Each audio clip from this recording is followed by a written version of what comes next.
A poor girl holds a rag and asks the billionaire, "Would you hire me? I need a job to buy milk for my brother." His answer changed her life. The winds howled like wild beasts that night. Rain lashed against the windows of the Calloway mansion, perched on a hill overlooking the city. While the storm turned the streets into rivers and forced everyone to seek shelter, Henry Calloway went through contracts in his private office, oblivious to nature's chaos outside. At 52, Henry had built an empire. His name was synonymous with power, respected in financial circles across the country. His angular face, always set in a serious expression, rarely broke into a smile. In fact, few could recall the last time they saw him show any emotion besides calculated coldness or contained irritation. "Sir, more coffee?" asked Wilson, his butler of over 20 years, and perhaps the only person who knew at least a few of the layers behind that impenetrable man. "Yes. And check to make sure all the windows are closed. This storm doesn't look like it'll let up anytime soon." Wilson nodded and left silently, as he always did. Henry returned to the figures on his screen, adjusting the reading glasses he used only for close work. The grandfather clock on the wall read 10:47 p.m. On nights like this, he preferred to work late. The silence of the empty mansion matched the solitude he had chosen as his companion over the years. That was when the soft, almost imperceptible sound reached his ears. At first, he thought it was just the storm, but soon he recognized it. Faint knocks on the front door. Tentative, weak, as if whoever was knocking didn't really want to be heard. Henry frowned. Who would show up at his door on a night like this? His phone hadn't rung to announce any visitors, and he wasn't expecting anyone. Wilson will handle it, he thought, turning his attention back to the documents. But his concentration had been broken. For some reason, those timid knocks bothered him more than the thunder that had just shaken the walls. He stood up and walked through the main hallway, his footsteps muffled by the Persian rug he had acquired on one of his trips to Asia. Upon reaching the top of the staircase leading to the foyer, he saw Wilson opening the door. The wind rushed in, bringing with it the scent of rain and a biting chill, and that was when Henry saw her. A little girl, no more than 8 years old, soaked to the bone. Her hair, which was probably brown when dry, looked almost black, plastered against her pale face. In her small hands, red from the cold, she clutched an old, worn cleaning rag. And beside her, almost hidden behind her legs, a baby wrapped in rags shivered non-stop. "Would you hire me?" The girl's voice was clear despite her bluish lips. "I need a job so I can buy milk for my brother." Wilson looked up, seeking guidance from his employer. Henry descended the stairs slowly, keeping his eyes fixed on the tiny creature who dared to disturb his night. "Her job is no game, little girl," he said, using the same tone he reserved for dismissing bad ideas in business meetings. The girl didn't back down. On the contrary, she lifted her chin slightly, displaying a dignity that was disconcerting for someone so small and vulnerable. Then it happened. Their gazes met, and something in the depths of that child's brown eyes pierced the armor Henry had built around himself. A flash of memory invaded his mind.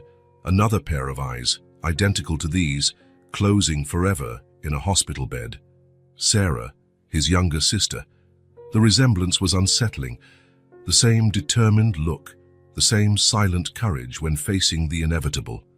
Sarah had been exactly the same age when illness took her, an illness that all his family's fortune couldn't cure.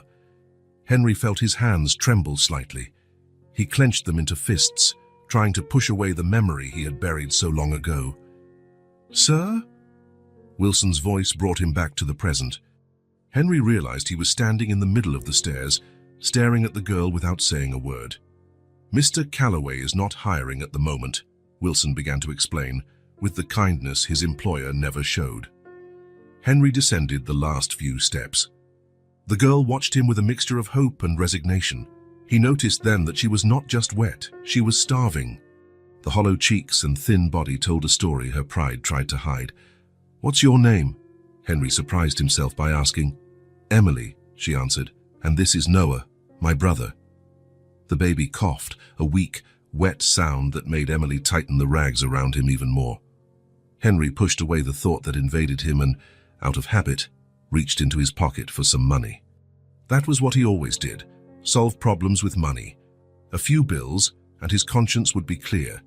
He could return to his contracts and numbers, but Emily shook her head when she saw what he was about to do. "I don't want charity," she said with surprising firmness. "I want to work." Her words echoed through the foyer, resonating deep in Henry's mind. The refusal of money, something that almost never happened in his life, left him momentarily speechless. "Work? And what do you know how to do?" The question came out gentler than he intended. "I can scrub the floor." Emily raised the old rag she was holding. "I can wash dishes, make beds, I learn anything fast." Henry felt a lump in his throat. He could see Sarah in her. Sarah, who never had the chance to grow up. Sarah, who loved planting flowers in the garden of the mansion they grew up in, who said she would become a doctor one day to cure people like her. Why did this unknown child affect him so much? He had learned to ignore poverty on the streets, to turn away from beggars, to delegate charity to his assistants through anonymous donations. It was easier to handle human misery when it was just statistics, no faces, especially not a face so similar to Sarah's. His rational mind began listing all the reasons he should instruct Wilson to give the girl some money and shut the door. Safety, legal responsibility, inconvenience, his valuable time. After all, what would he do with 2 children? His mansion wasn't a place for kids. He glanced around. His head of security had discreetly appeared in the hallway, alert to the unusual situation. The housekeeper peeked in from the kitchen door. They all expected him to do the obvious, dismiss the girl with some superficial generosity, but something inside him, something that hadn't stirred in a very long time, stopped him. "Come in," he said, surprising everyone, including himself. Emily hesitated as if she couldn't believe what she'd just heard. "Come on, come in before you both catch pneumonia," Henry insisted, with a bit of impatience masking his own confusion about this decision. Wilson quickly grabbed some towels from a nearby cabinet, while Henry ushered the children inside.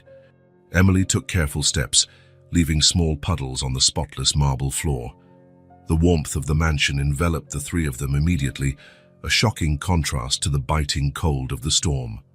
Henry watched Emily look around, her eyes widening at the luxury that surrounded her. The crystal chandeliers, the artwork on the walls, the antique and valuable furniture. It all must have looked like something out of a fairy tale to a child who had known nothing but hardship. "Mrs. Parker will look after you," Henry said, beckoning to the housekeeper. "Get them a hot bath and dry clothes and food they need to eat." Mrs. Parker, a middle-aged woman with a stern expression but kind eyes, nodded and held out her hand to Emily. The girl, however, didn't take it right away. "Will you really give me a job?" she asked, clutching her brother tighter. Henry felt everyone's eyes on him. His self-preservation instinct told him to back off, to set clear boundaries, to not get involved. But another part of him, a part he'd thought long dead, pushed him in a different direction.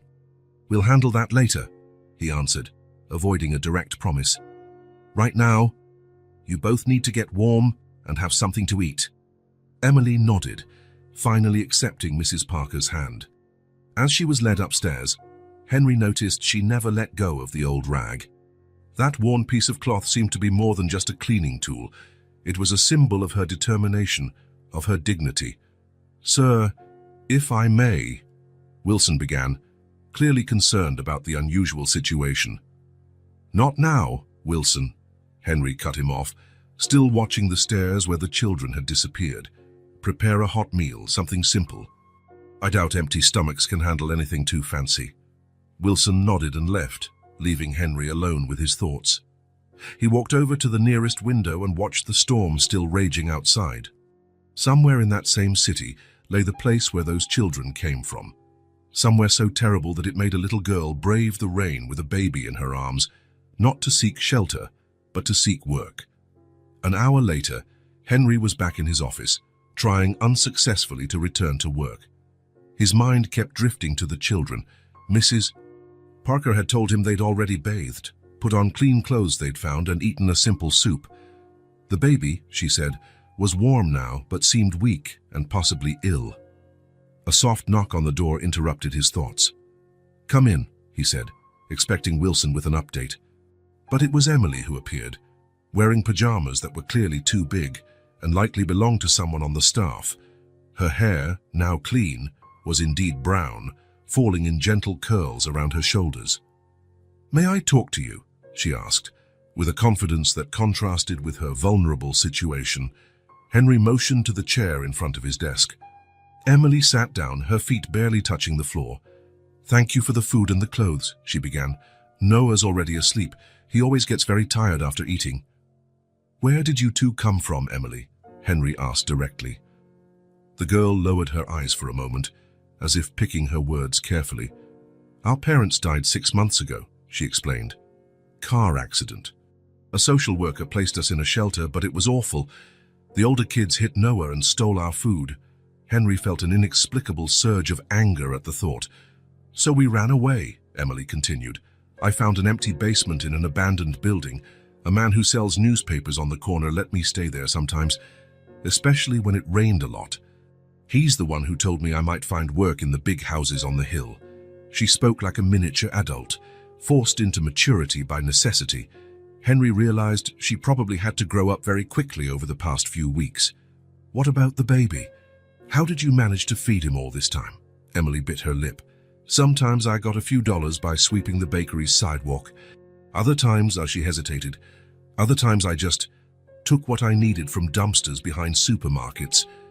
Henry's stomach turned.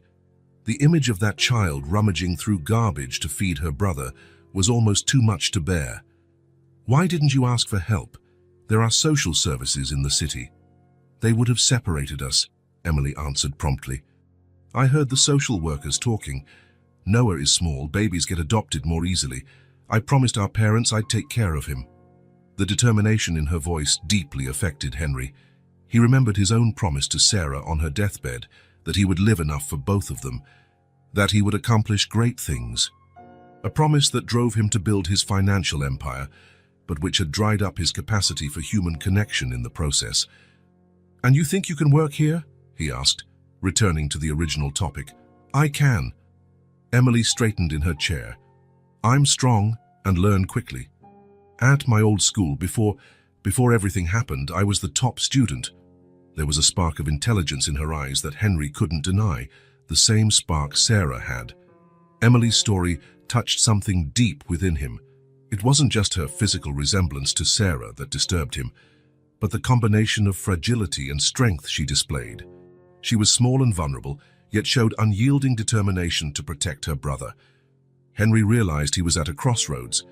He could do what he normally would: provide some impersonal aid, maybe find a decent orphanage for the children, make a generous donation and move on. Or he could do something he hadn't done in decades: let someone into his closed-off world. "You can stay here for now," he finally said, "until we find a suitable solution." Emily's face lit up, but Henry raised his hand to temper her excitement. "That doesn't mean I'm hiring you. You're a child, and you should be in school, not working. But while you're here, I expect you to follow the house rules." Emily nodded vigorously. "Yes, sir." "I promise you won't regret it." When she left, Henry remained seated for a long time, pondering what he had just done. For the first time in years, perhaps decades, he felt something unrelated to money or power: empathy, an emotion he thought he had buried along with his sister. Outside, the storm was beginning to die down, but inside Henry, a new storm was just beginning. A storm of long-forgotten emotions, awakened by a little girl who knocked on his door on a rainy night.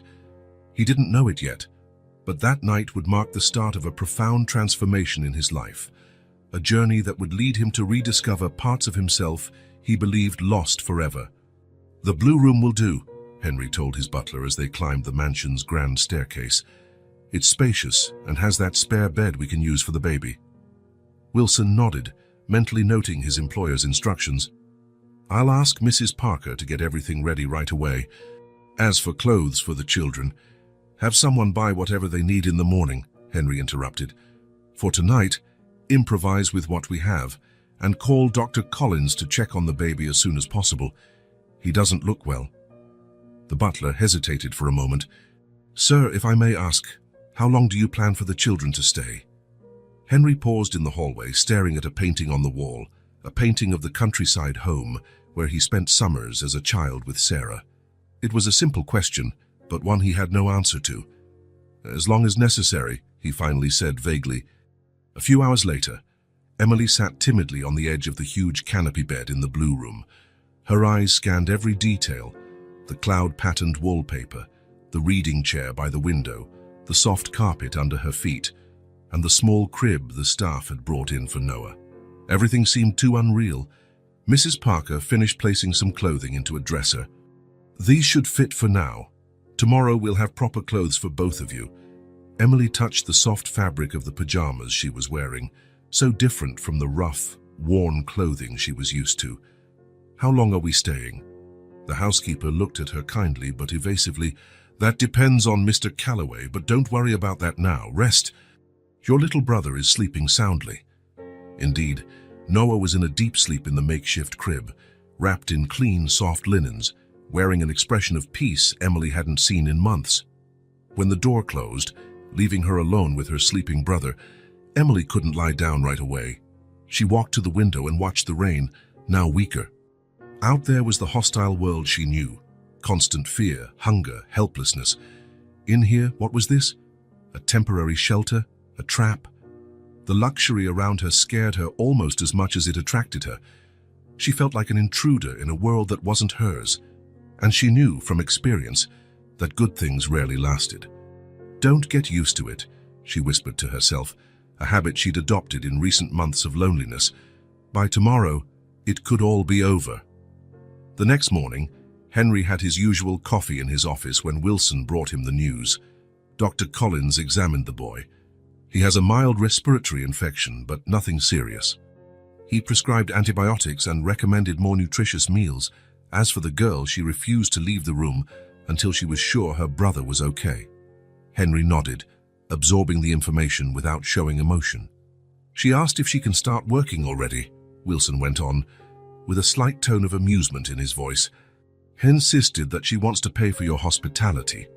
Henry raised his eyes from his digital newspaper. Work? She barely reaches the kitchen table.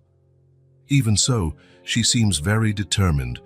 Mrs. Parker found her trying to make her own bed this morning. She did a surprisingly good job for someone her age. Henry turned back to his documents, signaling that the conversation was over. But when Wilson left, he found himself unable to focus. The image of little Emily meticulously making a bed 3 times her size lingered in his mind. Over the next 3 days, Henry deliberately avoided the children. He focused on his meetings, used his office as an inviolable sanctuary, and dined out for social commitments he normally would have declined. It was easier this way, he told himself, creating distance, not allowing those children to upset the neat order of his life. But that didn't mean he stopped observing them. Through the mansion's security cameras, which he discreetly checked on his tablet, he watched Emily in the garden, running around like a child for the first time. He saw her discover the ornamental fountain, spending an entire afternoon enthralled by the colorful fish. He noticed how she, even in moments of fun, never let her brother out of sight. From Wilson's and Mrs. Parker's reports, he learned that Noah was improving, gaining color in his cheeks and more energy. He also learned that Emily had discovered the house's library and was amazed by the number of books. She said her old school's library only had that many books in the movies, Wilson shared. On the afternoon of the 4th day, however, Henry's self-imposed exile was interrupted by the sound of a child's laughter echoing through the mansion. A genuine, crystalline laugh that seemed at odds with the austere environment. Driven by curiosity, Henry followed the sound to the sunroom, a rarely used glass-enclosed sitting area. Through the slightly open door, he saw Emily on the floor playing with Noah. She had built a kind of fort with cushions, and the baby, now more alert and rosy-cheeked, clapped and babbled happily. "And here comes the dragon," Emily said dramatically, moving a plush dinosaur someone must have bought them. "But the brave knight will save the princess." Henry watched, unnoticed, as she created a fantasy world for her brother, using the expensive cushions and available decorative items as props. There was a simplicity in that play that contrasted with the sophistication of the room. Wilson appeared silently at his side. "She's had that energy since she woke up," he remarked in a low voice. "It's the first time I've really seen her act like a child since she arrived." Henry didn't reply immediately. Something about that scene both bothered and attracted him. Emily's laughter, so similar to Sarah's, brought back memories he had suppressed for decades. He recalled the make-believe games he used to play with his sister, the imaginary worlds they created before the illness stole everything. "They need proper toys," he finally said, stepping away from the door, "and clothes that actually fit them, and children's books. Take care of it." Wilson nodded, hiding a small smile. "I already took the liberty of ordering a few basic items, sir. They'll arrive today." Henry returned to his office, trying to refocus on work, but the image of those children playing stayed in his mind like a bright painting on a wall of dull tones. His mansion, always so silent and organized, now had new sounds: laughter, the occasional crying, the pitter-patter of tiny feet running through the hallways. At first, those sounds irritated him, disturbing the austere peace he had cultivated for years, but gradually, he began to find himself anticipating them, listening closely when silence returned. As if, in some way, those sounds were humanizing the luxurious mausoleum his home had become. A week went by. On a particularly sunny afternoon, Henry decided to work on the terrace, something he rarely did. He was reviewing quarterly financial reports when he noticed Emily in the garden, at a distance. She was holding Noah's hand, helping him take small, hesitant steps on the grass. 1, 2, 3, she counted. "You can do it, Noah." The baby laughed, stumbling but always supported by his sister. It was the simplest scene in the world, so common between siblings, yet deeply moving in this context. The gardener, who had been working in a nearby flower bed, approached them and said something Henry couldn't hear. Emily responded, and soon all three were kneeling, examining something on the ground. The gardener then handed a small trowel to Emily and showed her how to dig a hole. Next, he took a small pouch from his pocket and poured what looked like seeds into the girl's hand. Henry watched, intrigued by the ease with which Emily seemed to win everyone over. The gardener, a serious man who had worked for Henry for years and rarely exchanged words with him, was now smiling broadly, teaching the girl how to plant flowers. That scene stirred a pang of something Henry couldn't immediately identify. It wasn't exactly envy, but perhaps a reminder of how he'd isolated himself in his world of business and numbers, losing the ability to form simple, genuine connections. That night, against his usual routine, Henry decided to have dinner at home. The dining room table, designed to seat 20 for formal events, seemed absurdly large for just one solitary man. Normally, it didn't bother him, but tonight, it felt more obvious. "Wilson," he called, "have the children already eaten?" "Yes, sir. Mrs. Parker serves them earlier, as you instructed." Henry looked at his plate for a moment. "Starting tomorrow, they can have dinner with me." Wilson couldn't hide his surprise. "As you wish, sir." The next day, when Emily and Noah were told they would dine with the owner of the house, they had mixed reactions. Noah, still too little to grasp the implications, simply pounded on the high chair they had prepared for him. Emily, on the other hand, seemed visibly anxious. "What if I spill something? There are so many different utensils," she confessed to Mrs. Parker as the woman fixed her hair. "Don't worry about that, dear. Just be yourself."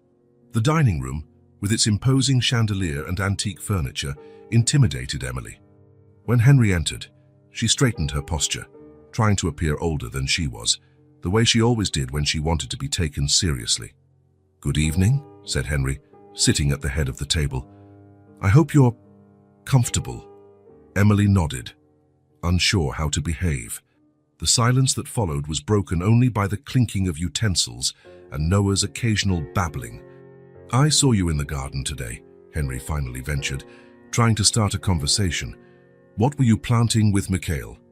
Emily's eyes lit up at the question. "Daisies. Mr. Mikhail said they grow fast and stay strong, even in bad weather."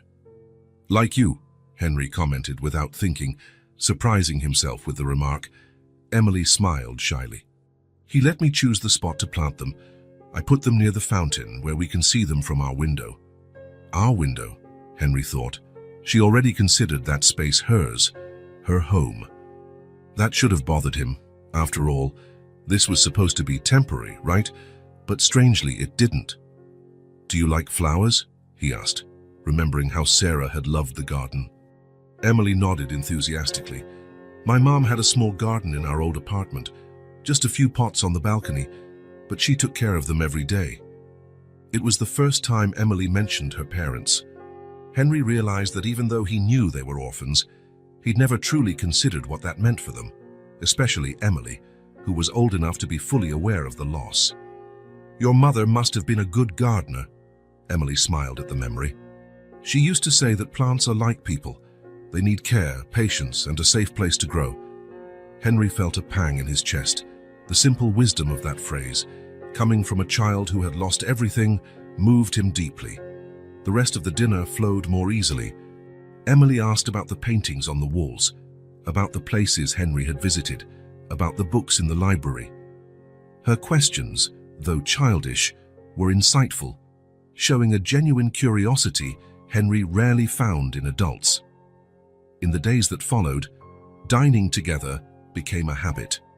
Henry began to look forward to those moments, mentally preparing topics to discuss with Emily, thinking of stories he could share that might interest her. He was surprised by how easily they conversed, despite the vast difference in age and life experience. One afternoon, while working in his office, Henry heard a soft knock at the door. It wasn't the confident knock of Wilson or Mrs. Parker. "Come in," he said, curious. Emily opened the door cautiously, as if testing whether she was really welcome. "Sorry to bother you, Mr. Calloway."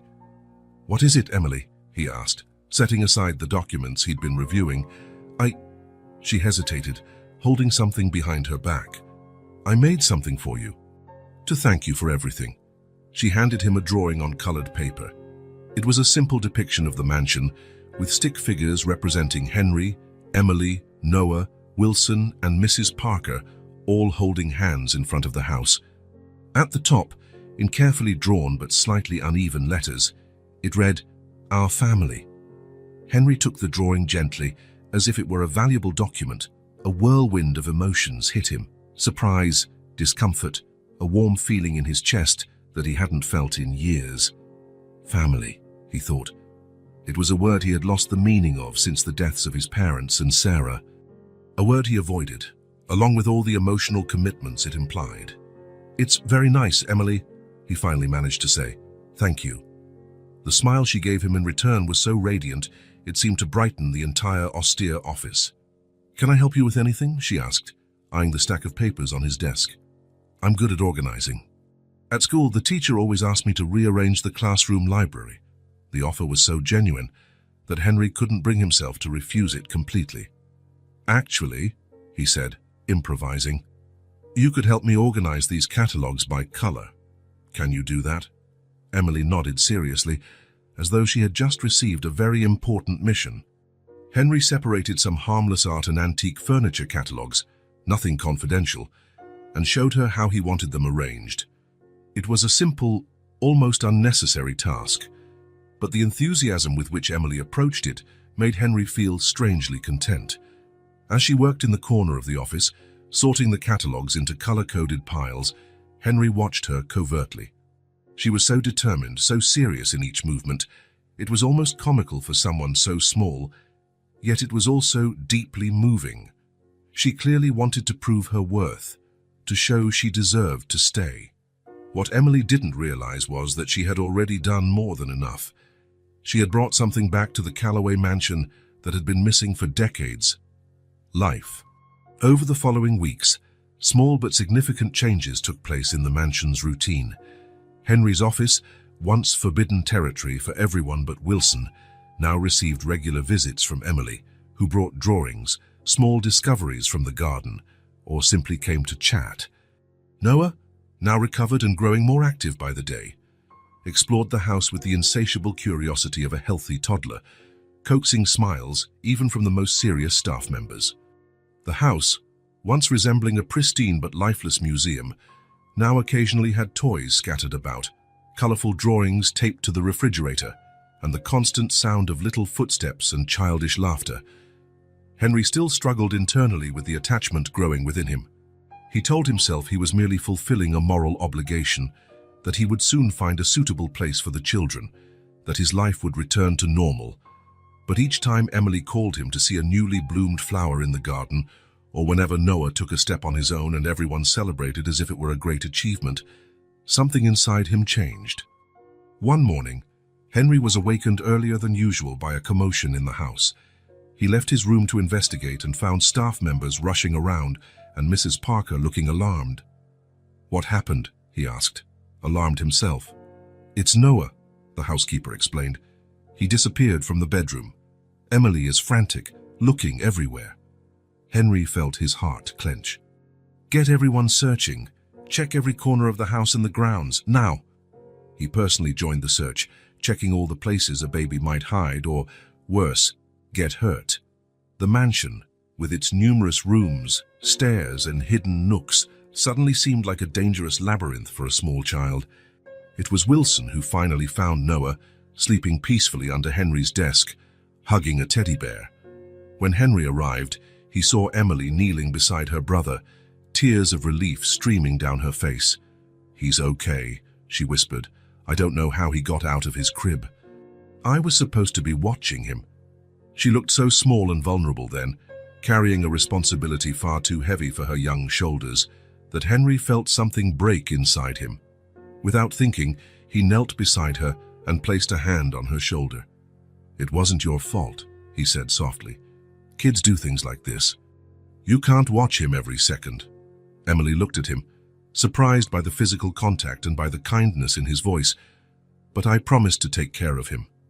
"And you are taking care of him," Henry assured her.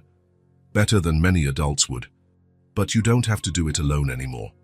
Those words, spoken almost unintentionally, marked a profound shift in their relationship. It was the first time Henry admitted, however indirectly, that he was willing to share responsibility for the children, that they were no longer alone in the world. For Emily, it was as though a huge weight had been lifted from her small shoulders. For Henry, it was an irreversible step towards something he'd avoided for years: emotional commitment. That evening, Henry sat alone in his office, staring at Emily's drawing, now framed on his desk. "Our family," read the childlike title. Family, a word he had buried with Sarah. A word that meant vulnerability, the possibility of loss and pain. But now that word was beginning to mean something else. A new beginning, a chance to mend something that had been broken long ago, not just in the children's lives, but in his own life as well. Henry stood up and walked to the window, looking out at the garden where Emily's daisies had begun to sprout. As she had said, quoting her mother, plants, like people, need care, patience, and a safe place to grow. Maybe, he thought, that applied not only to Emily and Noah, but also to himself. Maybe he, too, needed to rediscover how to grow again, to open space in his life for something beyond business and wealth accumulation. The change had begun, subtle yet undeniable. And no matter how he tried to resist, Henry knew deep down that his life would never be the same. Dark clouds hid the moon. The hospital seemed larger and more ominous than Henry remembered, with endless corridors that seemed to shift direction as he ran. His heart pounded, driven by desperation to arrive in time. Room 307 kept getting farther away with every step. "Sarah!" he shouted, but his voice sounded muffled, as if underwater. "Sarah, I'm coming." When he finally reached the door to the room, his hands trembled so much he could barely turn the knob. Inside, he found the bed empty, the white sheets neatly tucked, as if no one had ever lain there. "You came too late," said the nurse by his side, suddenly. "She waited for you." Henry turned to face her, but she was no longer a nurse, she was Emily, with accusatory eyes that seemed to see right through him. "You promised you'd be here," she said, in Sarah's voice. Henry woke up with a jolt, heart racing and gasping for air. He sat on the bed and ran his hands over his face, feeling the cold sweat on his forehead. The digital clock on the nightstand read 3:17 a.m. It wasn't the first time he'd dreamed of Sarah. For years after her death, the nightmares were frequent, always variations of the same theme. Him failing to arrive in time, failing to save her, failing to uphold the promise he'd made to their parents to watch over her while they traveled. But with time, the dreams had lessened, just as the memories had been buried under layers of work and emotional isolation. Until now. Until Emily. Henry got up and walked to the window. The night was calm, the sky clear and filled with stars. No sign of the storm clouds from the nightmare. The moon illuminated the garden, where Emily's daisies were starting to bloom. He tried to go back to sleep, but the dream disturbed him too deeply. After half an hour of tossing and turning, he rose and put on his robe. He needed to check something, or maybe he just needed to convince himself that this nightmare, unlike the one from so many years ago, had not become reality. The corridor was quiet as he made his way to the blue room where Emily and Noah slept. At night, the mansion always felt tranquil, almost anesthetized by its silence. But now, there was something different in the air, a barely perceptible sense of sleeping life rather than emptiness. The door to the children's room was ajar, as Emily always left it, afraid Noah might need something during the night and no one would hear. Henry approached silently and peeked inside. A nightlight shaped like a star cast a gentle glow across the room. On the bed, Emily slept on her side, one arm protectively around Noah, who had climbed out of his crib and snuggled against her, something he did almost every night now. Her brown hair fanned out on the pillow, and her face, normally so serious and focused during the day, looked completely relaxed in sleep. Standing at the door, Henry realized how much Emily resembled Sarah now that her defenses were down in slumber. It wasn't just the physical resemblance, it was something deeper, an intangible quality they both shared, an inner strength, a quiet courage, a capacity for caring so deeply about others. Something inside him softened at the sight of that peaceful scene. The anguish from the nightmare began to dissipate, replaced by a lighter, almost forgotten sensation. Emily shifted slightly, murmuring something incomprehensible, and pulled the blanket closer around Noah. Even asleep, she was watching over him. Henry stepped away from the door, not wanting to disturb that moment of peace. But instead of returning to his room, his steps led him to the mansion's attic, a place he had avoided for years. The attic was clean and organized, like every part of the house, but had an air of abandonment that went beyond mere dust. It was where he stored memories he couldn't face, but had never had the courage to throw away. In a corner, beneath a beige cloth, lay the chest he sought. Henry hesitated for a moment before pulling off the covering, revealing an old cedar trunk with the initials S.C. engraved on the lid. Sarah Calloway. With slightly trembling hands, he opened the trunk he hadn't touched in more than 2 decades. The smell of cedar and a faint hint of lavender, his mother's favorite scent to store among clothes, filled the air. On top, neatly folded, lay the last dress Sarah wore before she became bedridden, light blue, with small daisies embroidered on the collar, like a foreshadowing of the flowers now growing in the garden, planted by another little girl. Henry moved the dress aside and continued exploring the trunk. There were storybooks worn from frequent use, school notebooks with Sarah's neat handwriting, and drawings, lots of drawings. She had loved to draw, even on her bad days when the illness weakened her. In a faded cardboard folder, he found photographs. Sarah in the summer garden, wearing a hat too big for her small head. Sarah and him building a sandcastle at the beach. Sarah blowing out the candles on her last birthday, too thin but beaming with a bright smile. Then a photo he had completely forgotten. Him and Sarah sitting on a garden bench, he reading a book to her. He couldn't recall who took that photo, perhaps the housekeeper at the time, but he remembered that day, that moment. It was The Secret Garden, Sarah's favorite book. He read it to her every night during her illness, sometimes the same chapters repeated over and over because she loved it so much. Something wet fell onto the photograph. Henry touched his face and realized he was crying. When was the last time he had cried? He couldn't remember. For the first time in years, he allowed himself to feel the pain of loss, not merely as a painful memory to be avoided, but as part of who he was, of who Sarah had helped shape him to be. And along with the pain came other memories. The sound of her laughter, the way she wrinkled her nose when concentrating on a tough drawing, how she always had a kind word even on her worst days. Henry didn't know how long he stayed there, sitting on the attic floor surrounded by Sarah's memories. When he finally put everything back in the trunk, dawn was breaking outside. But instead of covering it up again, he decided to take one item with him, the worn copy of The Secret Garden. That morning's breakfast followed the routine of the last few weeks. Henry, Emily, and Noah at the table together, with Emily helping her brother eat while excitedly talking about the day's plans. "Mr. Mikhail said I can help trim the shrubs today," she said, cutting the baby's pancake into small pieces. "He's going to show me how to use those special shears, but only on the thinner branches." Henry nodded, watching her with new eyes after the night spent in reflection. "Emily," he said, interrupting her flow of words, "do you like to read?" Emily looked at him, surprised by the unexpected question. "I love it. At my old school, I used to borrow more books from the library than anyone else." She hesitated, as though unsure if she should add more. "Since I came here, I've been looking at the books in your library, but they're a bit difficult." "That's understandable. Most are technical or literary classics," Henry agreed. Then he placed the book he had taken from the attic onto the table. "I thought you might like this." Emily looked curiously at the worn copy of The Secret Garden. "Is it yours?" "It belonged to my sister," Henry said, feeling a strange mix of emotions as he shared this. "She was about your age when she read it." Emily's eyes grew wide. "You have a sister, you never mentioned her."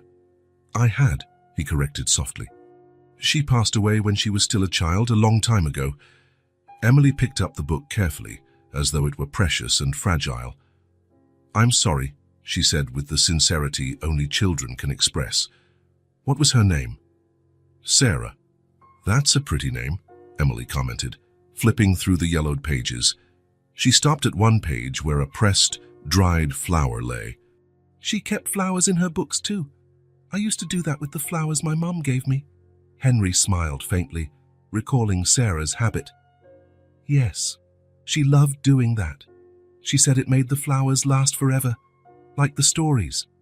For the first time, talking about Sarah didn't bring only pain. There was something comforting in sharing these memories with Emily, in seeing the book his sister had loved so much in the hands of another child who might appreciate it. After breakfast, as Emily headed out to the garden with Noah and her new book, Henry went to his office feeling a lightness he hadn't experienced in years. The workday was surprisingly productive, as though the burden of repressed memories had been partially lifted, freeing energy that used to be spent on not remembering. Late in the afternoon, he found Emily in the library, so absorbed in her reading that she didn't notice him until he took a seat in the armchair beside her. "Do you like it?" he asked. Emily looked up, her face alight with enthusiasm. "It's wonderful. Mary is kind of grumpy at first, but I understand why. And the secret garden, it must be magical to find a place like that." "Sarah used to say we all have a secret garden inside us," Henry commented. "Her special place where we keep our most important things, sometimes locked away for too long."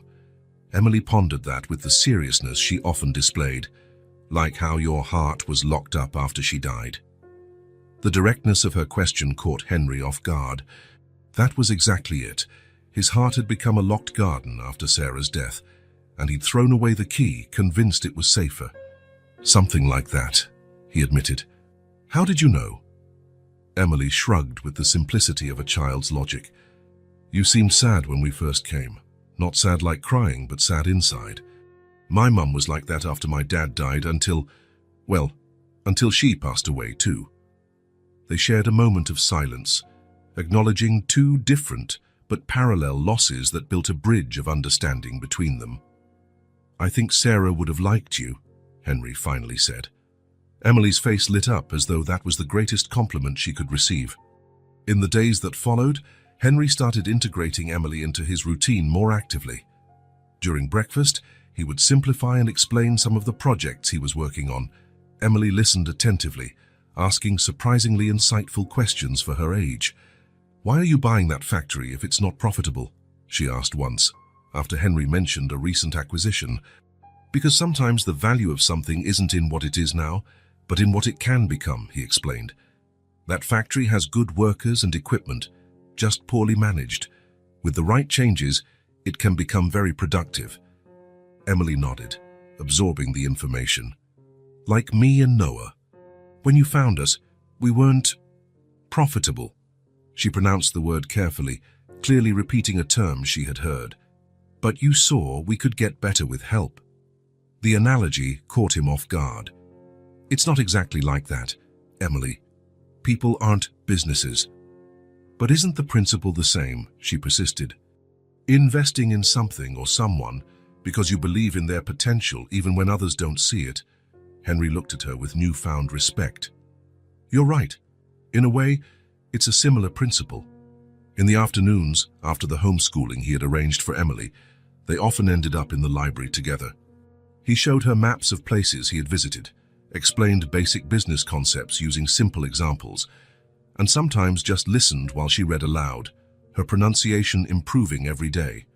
How do you decide what's the right thing to do? She asked once, after he shared a business dilemma he was facing. Henry thought about it.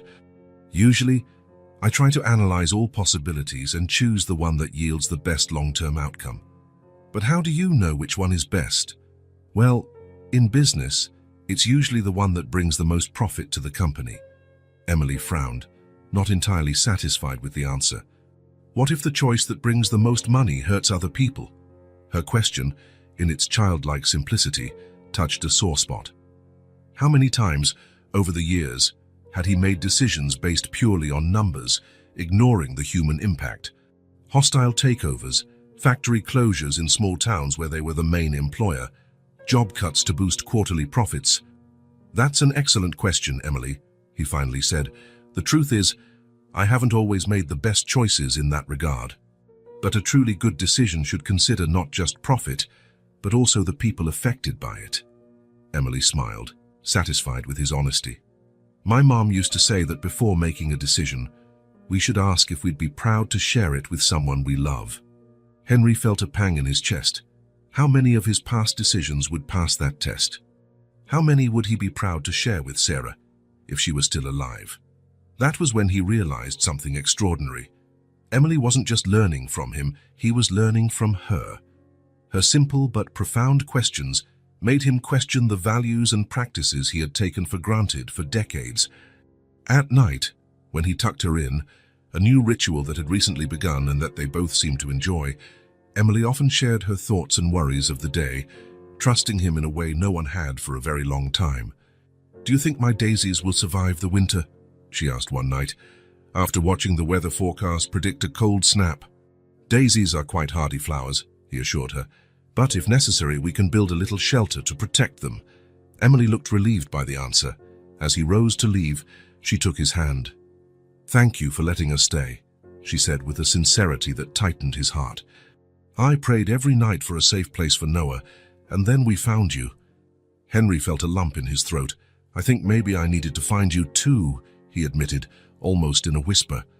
Later, in his office, Henry found himself looking at Sarah's portrait, which he had placed on his desk, a photo he'd retrieved from the trunk in the attic.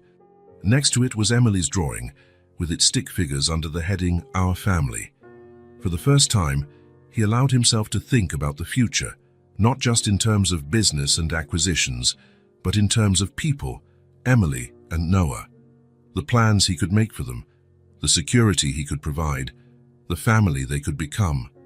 The thought still scared him. Opening himself up to love meant also opening himself to loss and pain. It meant being vulnerable again. But as he looked at the two images side by side, past and present, the sister he lost and the children fate had brought to his door, Henry began to believe that maybe, just maybe, it was worth taking that risk. Autumn arrived, painting the Callaway Mansion's garden in shades of red and gold. Emily's daisies had completed their cycle, but in their place, Henry helped her plant tulip bulbs, which would bloom in spring. It's an act of faith, he explained, as they pushed the bulbs into the damp soil. We plant them now, without seeing any immediate result, trusting something beautiful will grow months later. Emily absorbed that lesson with the same seriousness she gave everything Henry taught her. Like when you invest money in a company that doesn't make a profit yet. Henry smiled. In just a few months, she had grasped more about business than many interns who'd passed through his company. Exactly like that. Life in the mansion had settled into an astonishingly natural routine. Mornings began with a family breakfast, followed by lessons from the tutor Henry had hired for Emily. Afternoons were often devoted to joint activities, time in the garden, reading in the library, or even mini business meetings in which Henry explained some simple project he was working on. Noah, now almost 2, was talking more and loved following Henry around the house, imitating his gestures with such comedic precision that he elicited smiles from even the most stoic staff members. It was a simple joy Henry never imagined experiencing again, something impossible to measure in dollars or stocks, but which somehow filled a void he hadn't even known was there. On a Thursday morning, however, that peace was disrupted by an unexpected visitor. "Richard Matthews is here to see you, sir," Wilson announced, stepping into the office where Henry was reviewing contracts. Henry raised his eyebrows in surprise. Richard, his former business partner and occasional consultant, rarely appeared without an appointment. "Send him in." Richard Matthews entered with the confidence of a man well acquainted with the setting. Tall, with impeccably trimmed grey hair and a suit that cost more than most people earned in a year, he was the perfect representative of Henry's old corporate world. "Henry, my old friend," he greeted, extending his hand. "Sorry to drop by like this, but I was in the area and thought I'd personally discuss that Westfield Industries proposal." "Of course, Richard. Have a seat." Henry indicated the armchair across from his desk. "Coffee. Scotch would be better, if it's not too early for you," Richard said with a knowing grin. Henry was about to ask Wilson to bring their drinks when the sound of rapid footsteps and childish laughter came from the hallway. Before he could react, the office door swung fully open and Emily burst in, clutching a drawing. "Henry, look what I did in class." She stopped abruptly when she saw the visitor, her excited expression replaced by shyness. "Sorry, I didn't know you had company." Richard looked at the girl with evident surprise, then at Henry, raising an eyebrow in silent questioning.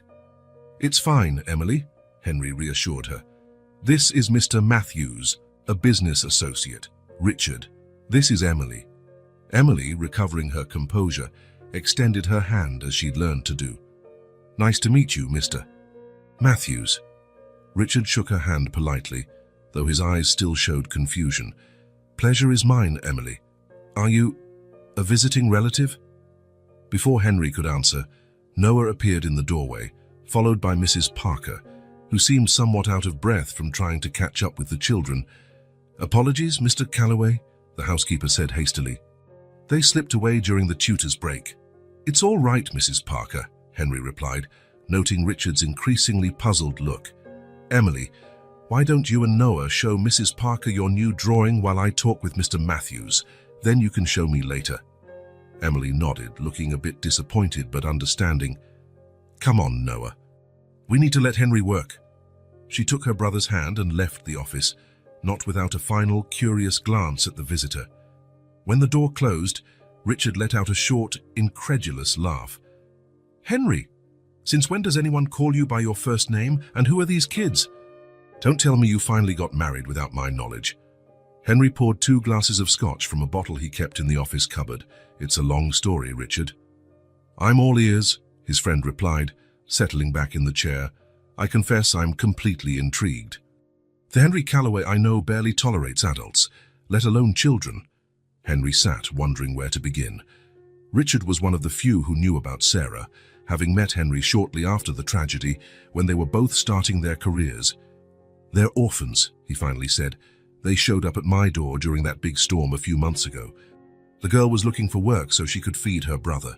Richard nodded slowly, processing the information. "And you took them in? Temporarily, I assume." "That was the initial plan," Henry admitted. "But things developed in unexpected ways." "What kind of development are we talking about, Henry?" Richard's tone was now cautiously professional, the same he used when discussing risky new investments. Henry took a deep breath, realizing it was the first time he would voice what he'd been considering for weeks. "I'm thinking of getting legal custody of them."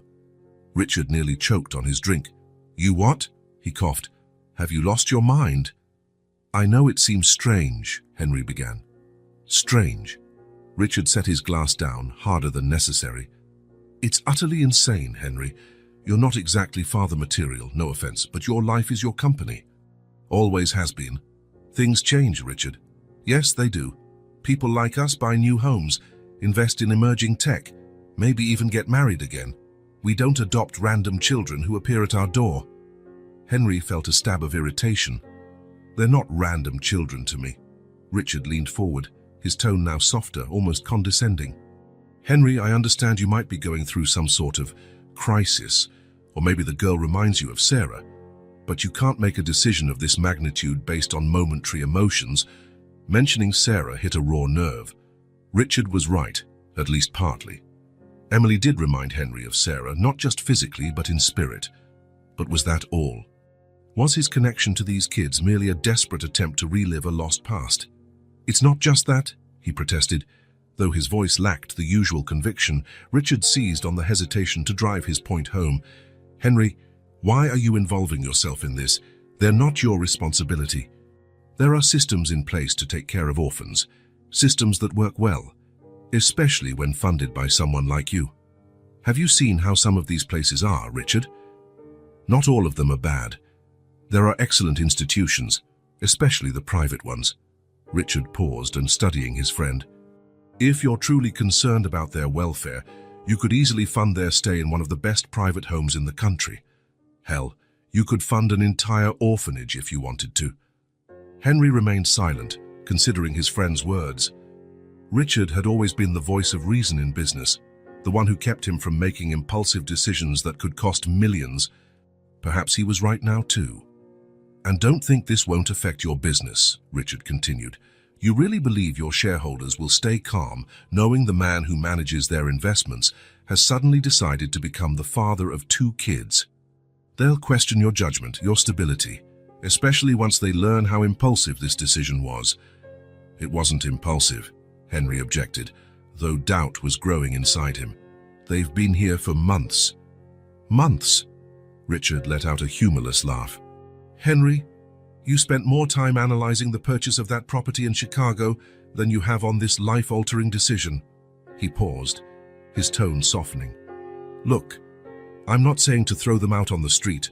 I'm only suggesting you find a more suitable solution for everyone involved. After Richard left, Henry stayed in his office for hours, lost in thought. His friend's words echoed in his mind, feeding doubts that had already existed on some level, but that Henry had managed to ignore until now. What if Richard was right? What if Henry really wasn't capable of being what Emily and Noah needed? His life had revolved around business for so long. He worked long hours, traveled often, faced constant pressure. What kind of environment was that for raising children? Maybe a high-quality private orphanage, with trained professionals, truly was the best option. The kids would have stability, proper education, and he could visit them often, ensure their financial security, even pay for elite colleges when the time came. Determined to at least explore that possibility, Henry asked Wilson to research the best private homes in the region.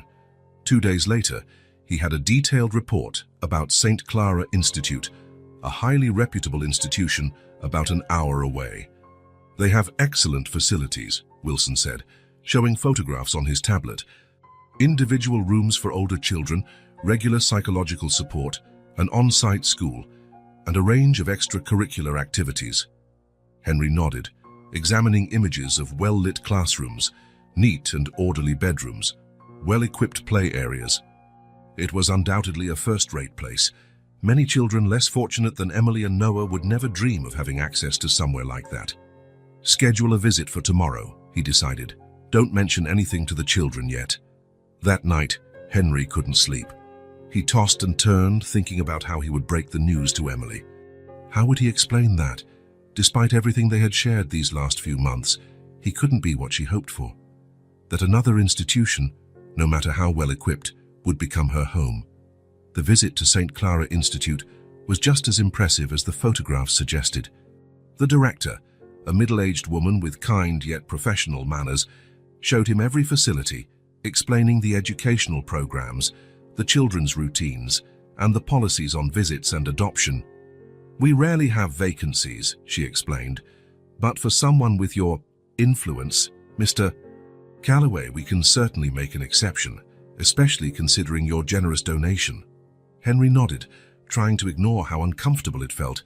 The substantial donation he'd pledged was just a fraction of what he would spend raising the children, yet it seemed wrong, like he was buying Emily and Noah's safety. "Would the children stay together?" he asked, recalling Emily's constant fear of being separated from her brother. "We usually separate them by age group, but we can make an exception given the circumstances." The girl could see her brother daily. It wasn't ideal, but it was better than nothing, and Henry made the initial arrangements, signing preliminary papers guaranteeing spots if he confirmed his decision within a week. During the drive back, while his driver navigated the tree-lined road, Henry stared out the window without truly seeing the scenery. He told himself he was doing the right thing. The children would have stability, professional care, and opportunities. It was the rational decision. But since when were decisions about family purely rational? At the mansion, he found Emily in the library, reading to Noah as she often did in the afternoons. He stood at the door, watching unseen. The patience with which she explained the pictures to her brother, the way her eyes sparkled sharing stories she herself had only recently discovered, the trust and security Noah displayed by her side. "Henry!" she exclaimed, noticing him at last, her face lighting up as it always did when she saw him. "We were reading about dinosaurs. Noah loves the T-Rex, but I think velociraptors are more interesting." Henry sat next to them, feeling a knot form in his throat. "Emily, we need to talk." Something in his tone must have warned her, because her smile vanished immediately. "What happened?" Henry hesitated, then decided to be direct. "I found a place for you and Noah. A really nice place, with other children, great teachers, lots of books, and room to play." Emily sat very still, her eyes fixed on Henry, as though trying to process what he had just said. "An orphanage?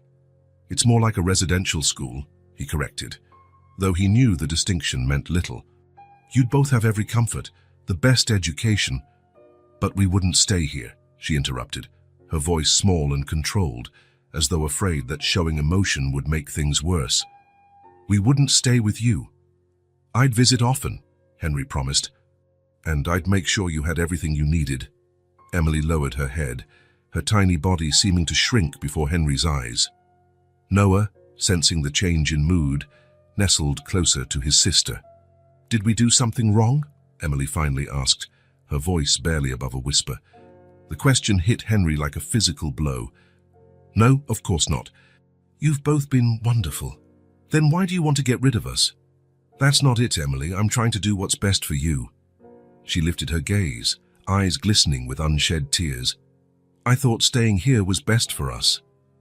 Henry searched for words that would make sense, words that would convey his fears and doubts. "Emily, my life is complicated. I work a lot, I travel, I have responsibilities. I'm not sure I can give you the attention you deserve." "But you already do," she answered simply. "More than anyone else has since our parents died." "There are other factors. Is it because of that man who came here? Did he say something about us?" Henry hesitated, surprised by Emily's perceptiveness. "Richard expressed some concerns. Yes, but the decision is mine."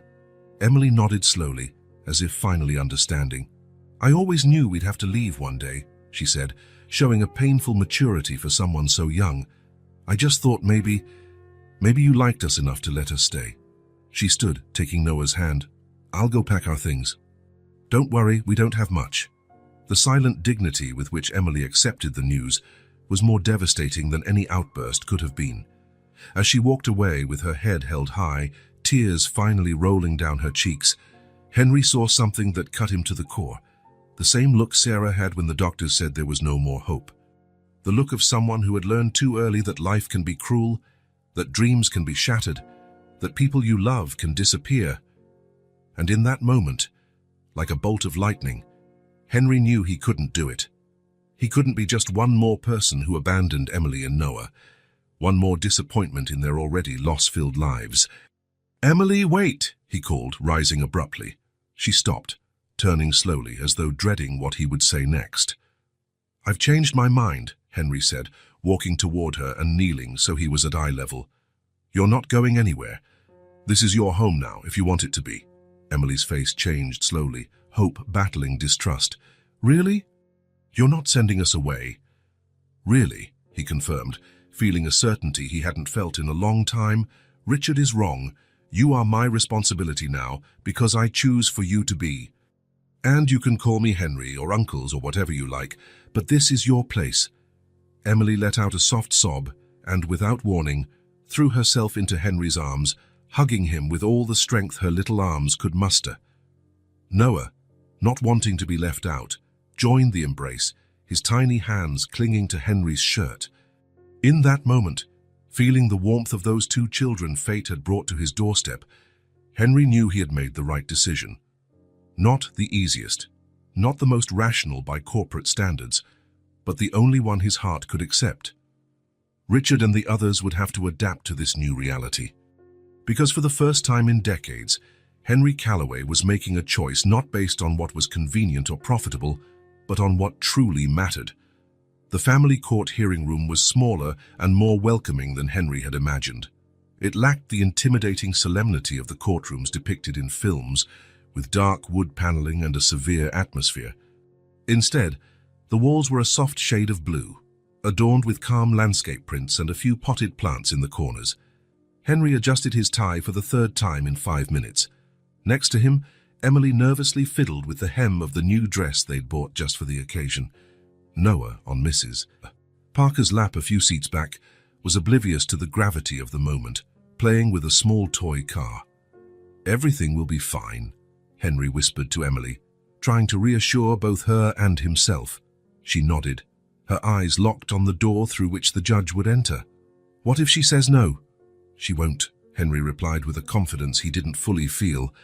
His lawyer had assured him that everything was in order, that all the reports were favorable, and that his financial standing was a strong argument in his favor. Yet Henry still couldn't shake the anxiety. When Judge Coleman finally entered, everyone stood.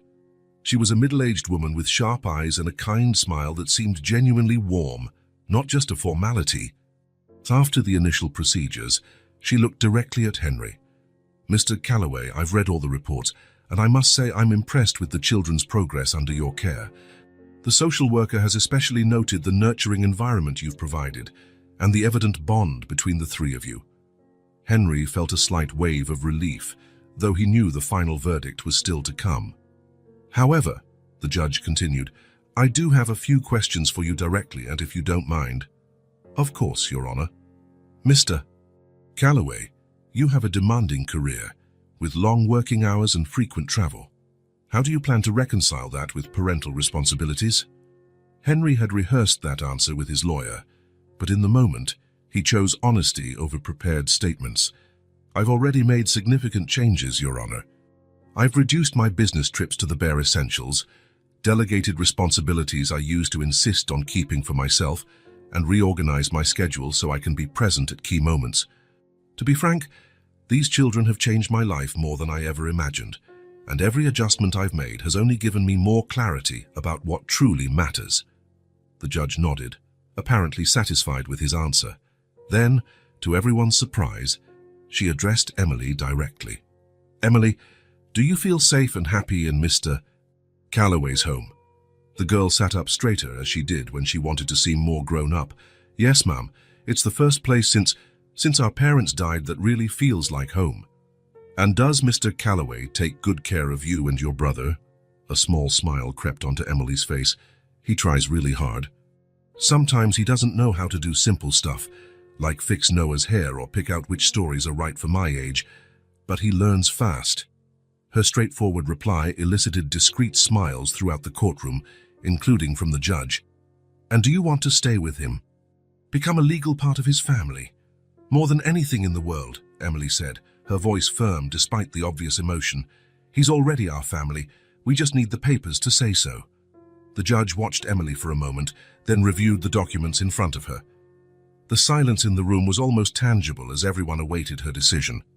"Considering all the reports, testimonies, and the evident well-being of the children," she finally said, "it is my decision to grant permanent guardianship of Emily and Noah Pearson to Mr. Henry Calloway, with full adoption to be finalized in 6 months, per standard probationary procedures. She tapped her gavel lightly. Congratulations to the new Calloway family. Emily sprang from her chair with a shout of joy and threw herself into Henry's arms, hugging him tightly. He embraced her back, overwhelmed by such intense emotion that he could barely breathe. Mrs. Parker approached with Noah, who, swept up in the general excitement, clapped his hands and laughed, even though he didn't fully understand what was happening. Outside the courthouse, under the gentle autumn sun, Henry allowed himself a moment to take it all in. As Emily proudly showed their guardianship papers to Wilson, waiting by the car, Henry felt a strange mix of peace and excitement. It was a new chapter, a complete beginning. "What happens now?" Emily asked as they got into the car. Henry smiled. "Now, we go home. Our home." The following weeks passed in a whirlwind of activity. The Calloway mansion, already transformed by the children's presence, underwent even more profound changes. One of the guest rooms was turned into a combined playroom and study space for Emily. The garden gained a small playground, constructed under Emily's enthusiastic supervision. As she insisted on sharing her opinions on every detail, Henry's schedule also adapted to the new reality. He reduced his office hours, working remotely whenever possible. Meetings that once lasted late into the night were rescheduled to more reasonable times. His priorities had changed drastically, and to his own surprise, he didn't miss his old frenetic routine at all. Mr. Yamamoto called again about that property in Tokyo, Wilson informed him one morning, as Henry had breakfast with the children. "Tell him we're sticking to our original offer," Henry replied, helping Noah with his pancakes. "If he doesn't accept by the end of the week, we walk, and postpone the video conference with London until tomorrow. I promised to take Emily to see that dinosaur exhibit this afternoon." Wilson nodded, hiding a slight smile. The new Henry Calloway, who prioritized a dinosaur exhibit over a major business meeting, still surprised everyone. "Our house is so big," Emily commented one night as Henry tucked her into bed. "Why did you live here all alone before we came?" The question caught Henry off guard. "I guess I never thought about it much. I bought this place when my company started doing really well. It seemed like the kind of house someone in my position should own. But it was very quiet, wasn't it, and empty?" Henry reflected for a moment. "Yes, it was. But I didn't realize that until you arrived." Emily gave a drowsy smile. "Then we found each other at the right time. You needed some noise, and we needed some peace. Now we have both." The simple wisdom of that child never failed to amaze him. "You're right. As always. Now get some sleep. We've got a big day tomorrow." The big day Henry referred to was a celebration he'd organized to officially introduce his new family. Nothing too extravagant, he assured Emily when she got nervous about meeting so many new people. Just a few close friends and associates who Henry felt were important enough to share this moment in his life. To his surprise, Richard Matthews was among the first to arrive. "I wasn't sure you'd come," Henry said as they helped themselves to drinks. Richard shrugged, looking slightly uncomfortable. "Well, I realized I might have been hasty in my judgment. The kids look happy, and so do you, I must admit." It was as close to an apology as Henry would get from Richard, and he accepted it with a nod. The party went smoothly, with Emily charming the guests with her intelligence and Noah winning smiles with his antics. Watching them move among the guests so comfortably in a setting that would have seemed alien just a few months earlier, Henry felt a wave of pride and gratitude. Yet it was the day after the party that life reminded him of its unpredictability. "We need to run a few more tests to confirm," said Dr. Peterson, reviewing the results of Henry's routine checkup from the week before. "But these initial markers suggest a possible serious heart condition." Henry felt as if the floor had disappeared beneath him. "How serious?" The doctor adjusted his glasses, choosing his words carefully. "I don't want to alarm you before we have a complete diagnosis. But if it's what I suspect, we're talking about a condition that will require substantial lifestyle changes.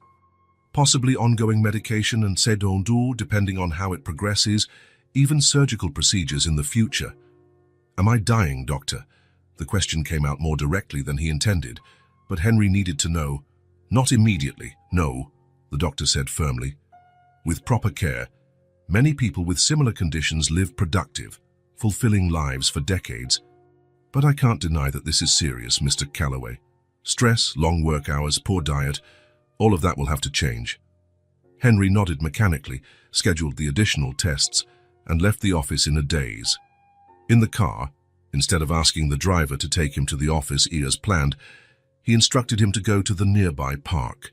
Sitting on a bench, he watched children play under the watchful eyes of parents and nannies, and felt a kind of fear he had never experienced before. It wasn't just fear of death, though that was there too. It was the fear of not being around to see Emily grow, to help Noah become a man, to be the father he had promised them he would be. The irony did not escape him. For years, he'd avoided emotional ties, convinced attachment only led to pain. Now that he'd finally opened his heart to love again, life presented him with this new challenge. That night, after putting the children to bed, Henry retreated to his office and did something he hadn't done in a very long time. He cried. Not tears of self-pity, but tears of frustration and determination.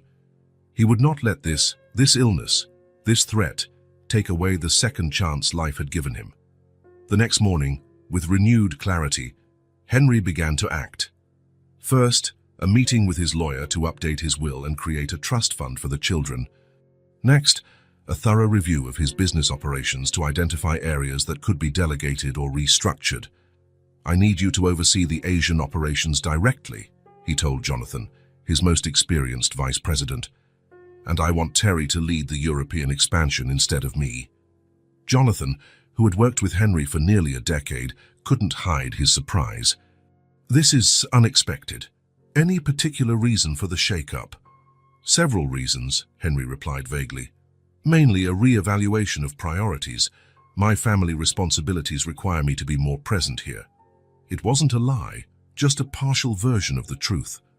Henry decided he'd only share details of his diagnosis after getting all the facts and establishing a treatment plan. He didn't want to cause unnecessary worry, especially not for the children. In the days that followed, while awaiting further test results, Henry focused on planning not only his medical treatment, but also the long-term future for his family and his business. Emily, he called one afternoon as she worked on homework in the library. Have you thought about what you'd like to do when you grow up? She looked up from her notebook, surprised by the question. I'm not sure yet. Maybe a doctor, like Noah's mom was, or a lawyer, or maybe go into business, like you. Henry smiled. You'd be excellent at any of those. Did you know I started learning about business from your grandfather when I was only a few years older than you are now? Really? Was it fun? Not always, he admitted. But it was fascinating to see how the decisions we make can build something lasting, something that helps a lot of people. Over the next few days, Henry began involving Emily in simplified discussions about his business, not in a heavy-handed or imposing way, but like an educational game. He explained basic economic concepts through everyday examples, discussed ethical dilemmas by adapting stories of real situations he'd encountered. Much to his surprise and delight, Emily absorbed it all eagerly, asking questions that showed not only intelligence, but also a sense of innate justice and responsibility. If you closed the factory to save money, what would happen to the people working there, she asked once, after Henry described a hypothetical restructuring scenario. They'd probably lose their jobs, he replied honestly. Emily frowned. And would that be fair? They didn't do anything wrong. We can't always make decisions based solely on what's fair for individuals, Henry explained. Sometimes we have to think about the greater good. But even as he said it, Henry realized how hollow it sounded. How many times had he used the greater good to justify decisions that, at heart, prioritized profit over people? Emily, with her simple yet profound perspective, made him question principles he'd treated as absolute truths his entire career. When the full diagnosis arrived, a serious but treatable heart condition requiring continuous medication, regular checkups, and, above all, a drastic reduction in stress, Henry had already started transforming not only his personal life, but also his approach to business. "I want to implement a retirement plan for employees at any factories we acquire," he announced at a board meeting, shocking everyone, "and an education fund for employees' children at every level of the company. That will have a significant impact on next quarter's profits," the CFO warned, "but a positive impact on loyalty, productivity, and our reputation in the long run," Henry countered. "Besides, that's the kind of company I want to leave as my legacy." That word, legacy, had taken on a new meaning for him. It was no longer about buildings bearing his name or amassed fortunes. It was about the impact he left on the world, the values he imparted to Emily and Noah, the example he set for them. At home, changes also continued. Henry hired a chef who specialized in healthy meals, began swimming with the children for exercise, and established regular hours for work and leisure. The mansion, once dominated by his business obsessions, now had room for board games at night, shared reading sessions, and weekends spent exploring parks, museums, and other places the children had never seen. "You seem different," Emily remarked one evening, as Henry helped her with a science project. "Different how?" "Lighter," she replied, searching for the right word. "Like you let go of something heavy." Henry considered her perceptive comment. It was true. Despite the worrying diagnosis, he felt lighter. The fear was still there, the concern for the future, but there was also new clarity and a deeper appreciation for the present. "I think I realized I've been carrying things I didn't need," he finally said, "and that what really matters is right here." That night, lying in his bed, Henry reflected on the extraordinary journey of the past few months. He had gone from a lonely man, obsessed with work and isolated by grief, to a father, a mentor, someone rediscovering the meaning of family and connection. The future remained uncertain. His heart condition loomed like a cloud on the horizon, but for the first time in decades, Henry did not dread tomorrow. Because now he had something to live for that went beyond contracts and acquisitions. He had Emily and Noah, a second chance, a purpose greater than himself. His mansion, once cold and silent like a mausoleum dedicated to empty ambitions, now echoed with laughter, music, the occasional argument over which movie to watch, and the sound of little feet running through the halls. It was a home. And Henry, at last, was home. 7 years had passed since that stormy night when 2 children knocked on the door of the Calloway mansion. Emily had turned 16 the month before. She was no longer the frightened little girl Henry had first met, but a confident teenager with eyes that held the same determination, now honed by knowledge and experience.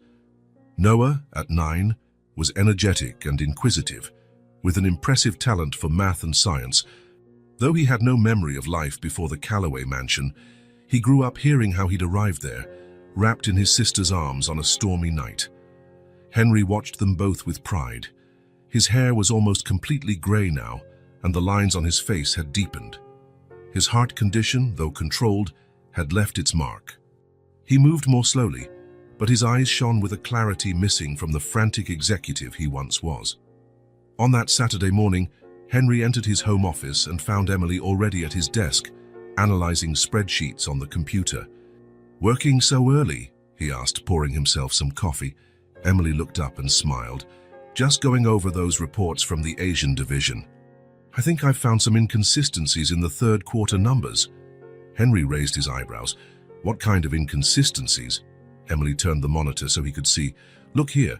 Operating expenses jumped almost 20% compared to the same period last year, with no clear explanation.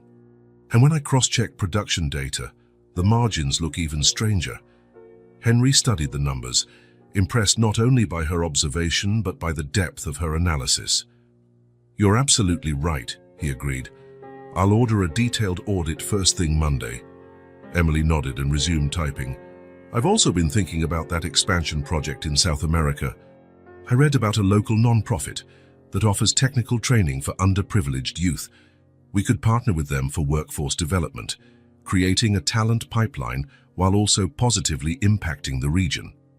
Henry observed her, noticing how naturally she wove social considerations into business decisions, something he himself had taken decades to begin valuing. "That's a brilliant idea, Emily. Why don't you put together a presentation for the next board meeting? You could lead this project. Her face lit up. Really? You'd let me present? I wouldn't just let you, I insist, Henry said. Emily, I think it's time we formalized your involvement in the company. What do you mean?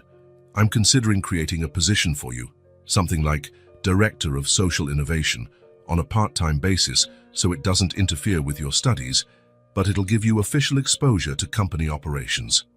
Emily thought for a moment. But won't some directors think it's just nepotism? That I'm only there because I'm your daughter? Henry smiled. Some might, at first, but your work will speak for itself. Besides, in a family-run business, it's not uncommon for the next generation to get involved early. The next generation, Emily repeated thoughtfully. Do you want me to run the company someday? I want you to have the option, he replied honestly. If that's what you choose, yes, I'm preparing you to eventually lead the Callaway Group. But if you decide on something else, I'll respect that. Emily stood and walked to the window, watching Noah play with his new telescope in the garden. I always thought I wanted this, she said at last. Ever since I learned what you do, I found it fascinating. But in recent years, the more I learn about the company, the more I see its potential beyond profit, the impact we can have, the changes we can make. And that pushes you away from wanting to lead. Quite the opposite, she said, turning back to face him. It makes me want it even more, but not just to continue what you built. I want to transform it into something bigger.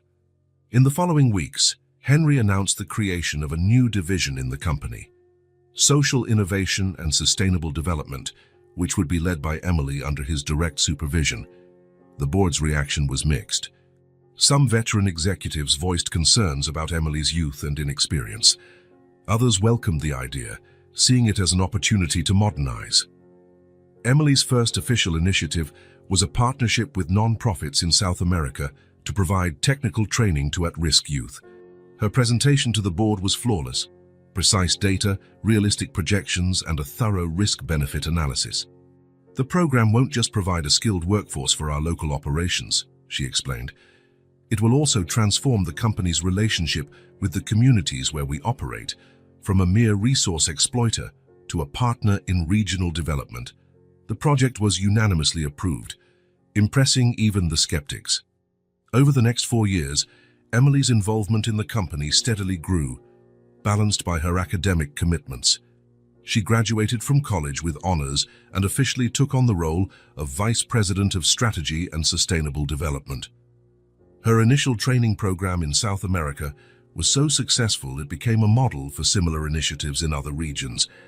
Under her leadership, the Social Innovation Division was no longer seen as a mere social responsibility duty, but as a strategic component of the business. Meanwhile, Noah thrived on his own path. His interest in science evolved into a focused passion for environmental technology. At 15, he developed an affordable water filtration project for communities lacking proper sanitation, receiving international recognition. When Emily turned 25, she was already a respected figure in business circles, recognized not just as Henry Callaway's daughter, but as a talented executive in her own right. It was around this time, with Henry now 70, that he started seriously considering retirement. His heart condition, though stable, was a constant reminder of his mortality. More importantly, he felt deeply fulfilled by what he had built, not just in terms of financial empire, but above all in the family he had formed. One spring morning, he called Emily into his office. "I'm thinking of stepping down as president," he announced. Emily looked up, startled. "Why, is your heart getting worse?" "No, it's stable, but I think the time has come. The company is at its strongest point in history, making it an ideal time for a transition. Who are you considering as your replacement?" she asked, though she suspected the answer. Henry smiled. "For you, of course. Who else could it be?" Even though she'd anticipated it, Emily seemed momentarily speechless. "Henry, Are you sure? I'm quite young to head a group this size. The shareholders are very pleased with the results of your initiatives," he said gently. "You have the knowledge, talent, and more importantly, the vision to take the company to the next level. If I accept, will I have the freedom to make significant changes, even those that might face initial resistance. Total freedom, Henry assured her. I can keep a seat on the board if you want a safety net, but the direction will be yours to set. Emily paused in front of Sarah's portrait, which now had a place of honor on the office wall. I accept, she said finally, but on one condition. Name it. I want to create a foundation in your sister's name, the Sarah Calloway Foundation for Child Protection. It'll help kids who are in situations similar to what Noah and I went through. Henry felt a lump in his throat. I believe she would have loved that. The official announcement came at an extraordinary board meeting and, as expected, caused a stir. Most financial news outlets highlighted Emily's youth and questioned the wisdom of the decision.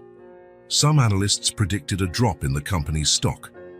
The transition ceremony was scheduled for the company's 50th anniversary, a grand event attended by business leaders, politicians, and prominent social figures. On the eve of the ceremony, Henry found Emily alone in the library, reviewing her speech. Nervous, he asked. A bit, she admitted. Not about the ceremony itself, but about the responsibility. I don't want to disappoint you, Henry. He placed his hand over hers. Emily, you've never disappointed me. From the moment you knocked on my door that stormy night, all you've brought me is pride. She smiled, her eyes shining with restrained tears. Sometimes I still wonder what would have happened if you'd just closed the door, if you'd done what most people would do. I wonder the same, Henry replied softly, and I thank fate every day that I didn't. The big day dawned bright. The main auditorium at Calloway Group headquarters was packed with journalists, all carefully positioned to capture this historic moment. Henry took the stage first for his farewell address. He spoke briefly about the company's trajectory, thanked partners and employees, and then came to the heart of the matter. Many have asked why I chose Emily as my successor. Some question her youth, others assume nepotism. The truth is both simpler and deeper. I chose Emily because she represents the best of what this company can be, not just a profit-making machine, but a powerful force for positive change in the world. He paused, looking at Noah in the front row, now 18 and smiling encouragingly. As I step down, the Calloway Group's fortune is greater than it has ever been. But I have discovered over these years that my true wealth has never been in financial statements or properties. It's in the family I built, the lives I've touched, and the shared moments that no amount of money can buy. Emily stepped on stage to thunderous applause. She looked poised in a navy blue suit, her brown hair swept back in a simple but elegant style. She gave Henry a long hug before taking the microphone. Her speech was concise and powerful. She presented a vision for the future, combining economic growth with social impact, innovative strategies with fundamental human values. She talked about the new Sarah Calloway Foundation, which would launch simultaneously on 3 continents to help vulnerable children. Then she touched on the personal aspect. Most of you don't know, but my journey with the Calloway Group began in an unusual way, she said, her voice trembling with emotion.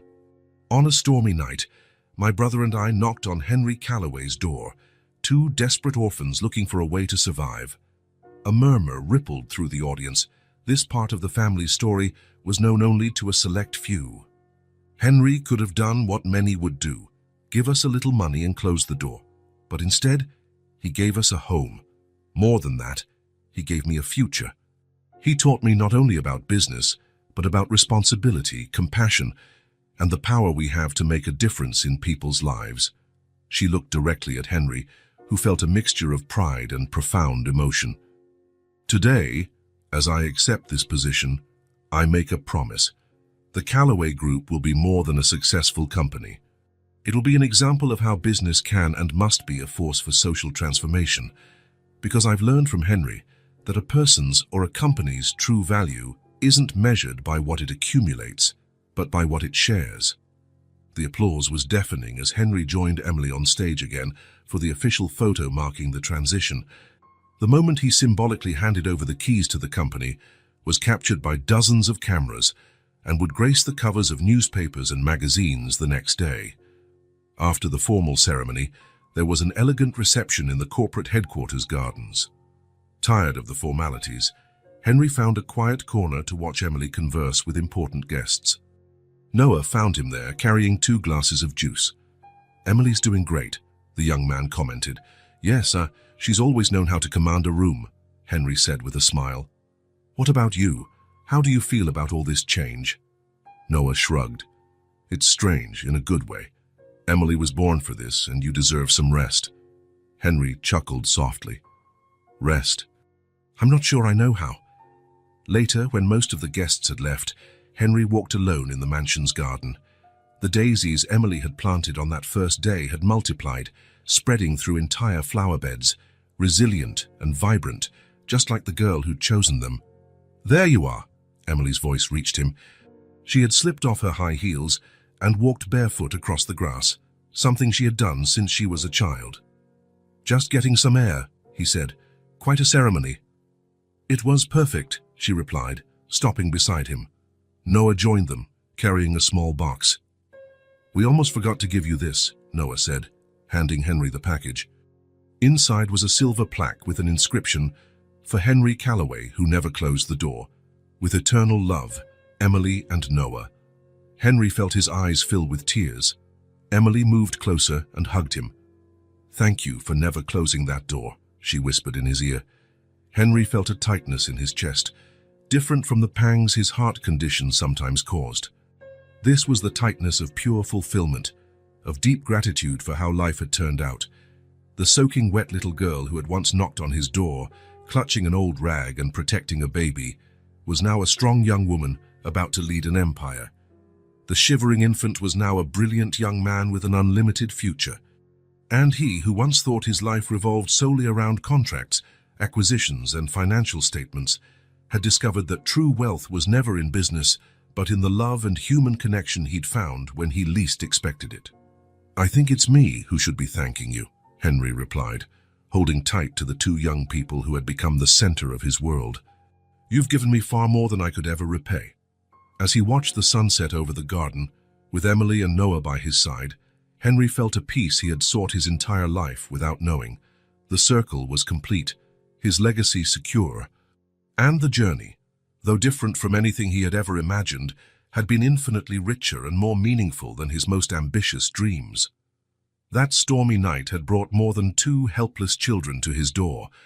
It had brought him a second chance, a path to redemption, and the most valuable lesson Henry Calloway would ever learn: that real success is not measured by what you gain, but by what you share, not by what you accumulate, but by what you give, not by the walls you build, but by the doors you keep open.